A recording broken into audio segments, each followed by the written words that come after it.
Masechet Nida, résumé du Daf Yud Gimel. On commence le deuxième Perek. Et le premier Daf du Perek, du deuxième Perek, il traite en long et en large la gravité de la Vera de Motzi Zera Levatala. Donc la Mishnah commence par dire qu'une femme, plus elle se vérifie, plus elle se fait ses bdikot, mieux c'est. Mais chez les hommes, au contraire, plus ils se touchent là-bas pour vérifier. Et s'il se touche pour vérifier qu'il n'a pas une touma de kérin, une touma qui est sortie de ton corps, sa main doit être coupée. C'est ce que la Mishnah dit. Et sa main mérite d'être coupée. Et la Gemara explique que justement les femmes, ça ne leur provoque pas de sensation en se touchant, donc elles n'ont rien à perdre, au contraire. Tandis que chez les hommes, ils risquent en se touchant de se réchauffer, de se provoquer au contraire que la touma sorte de son corps. C'est pour ça que c'est interdit. C'est interdit, c'est très grave aussi. À l'exception d'un zav, qui est une touma exceptionnelle, où là-bas on dit qu'il peut se toucher. Et la Gemara dit de quelle manière il pourrait se toucher, avec, soit avec un caillou, quelque chose de dur, ou peut-être même avec un chiffon spécialement épais. Et la Gemara, donc, elle rentre un petit peu dans les détails de cette histoire. Et ensuite, après toute cette histoire, la Gemara dit, celui qui se touche pour uriner, c'est comme s'il amenait le maboul sur terre, au monde, parce que ça va lui provoquer justement cette avéra de perdre pour rien ses semences, et donc c'est comme s'il amenait le maboul sur terre, parce que c'est pour cette avéra-là que le maboul est venu au monde.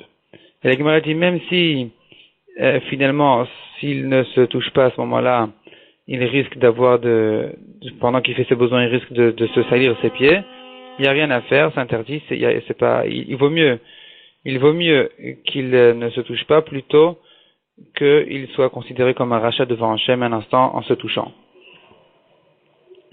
La Gemara propose quand même quelques solutions. De quelle manière il peut faire ses besoins sans se salir?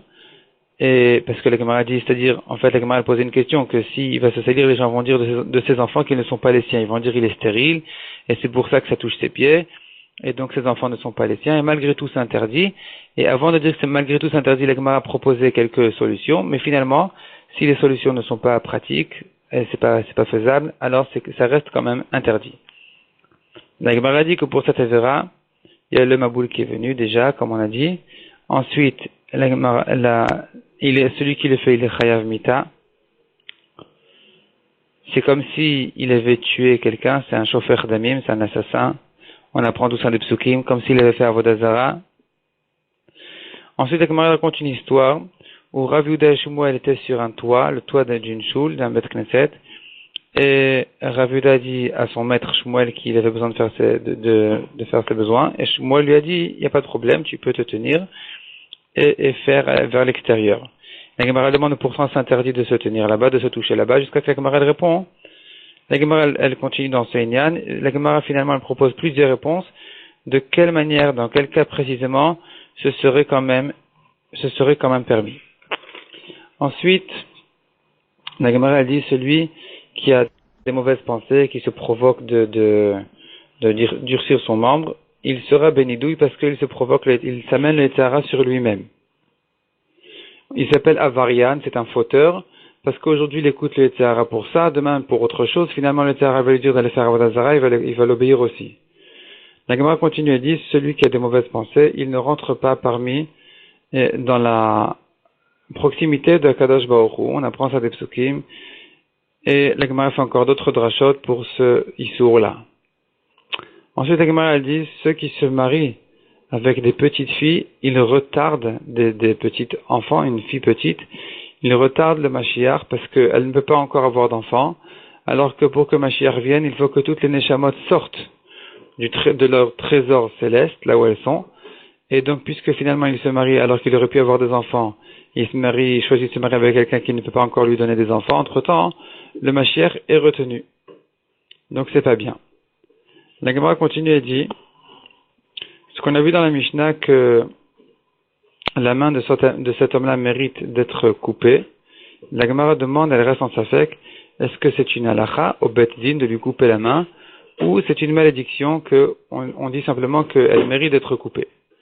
Et la Gemara finalement elle reste en safek, et la Gemara dit que même en dessous du nombril on n'a pas le droit de se toucher, parce que ça risque aussi de provoquer ce genre de problème.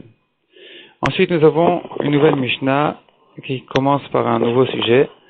Une femme qui n'a pas de conscience, de conscience normale, comme une sourde muette, une femme qui n'a jamais entendu, une femme qui n'a jamais pu entendre, elle n'a pas de présence d'esprit, elle n'est pas là, et donc on ne peut pas compter sur elle. Elle ne sait pas ce que c'est une médicale, elle ne peut pas se vérifier, on ne peut pas compter sur elle. De même, toutes sortes de femmes qui ont toutes sortes de problèmes, elles peuvent être vérifiées par une autre femme qui la vérifie, et qui donc la répare de cette manière-là à manger de la trouma. La Gemara ensuite traite le cas d'un Kohen qui aussi n'a pas de présence d'esprit, il est choté, il est un peu fou. De quelle manière on peut lui donner la tourma, soit en le trempant au mikvé, on lui donne la tourma immédiatement à la nuit, avant qu'il s'endorme, parce que dès qu'il dort, on craint qu'il est devenu tamé, soit on lui fait une poche spéciale en cuir, et cette poche-là, donc elle sera tout autour de son membre, et donc on pourra vérifier sur la poche est-ce qu'il est devenu tamé ou pas. Et la Gemara, elle se prolonge dans une discussion, mais finalement ça risque d'être absorbé dans le cuir. Et la Gemara, elle propose d'autres matières de poche qui font que s'il y a une touma qui sort, elle ne sera pas absorbée. La Gemara termine par traiter la question de quel vêtement on a le droit de porter à cet endroit-là. Si c'est un vêtement qui est trop proche et qui risque de chauffer l'endroit, c'est interdit aussi pour la même raison. Et donc la Gemara, elle explique que le vêtement des Kohanim, le pantalon des Kohanim qui est en dessous de leur vêtement, en dessous de la tunique des Kohanim, il était fait de manière à ce qu'il soit suffisamment large pour ne pas causer de problème.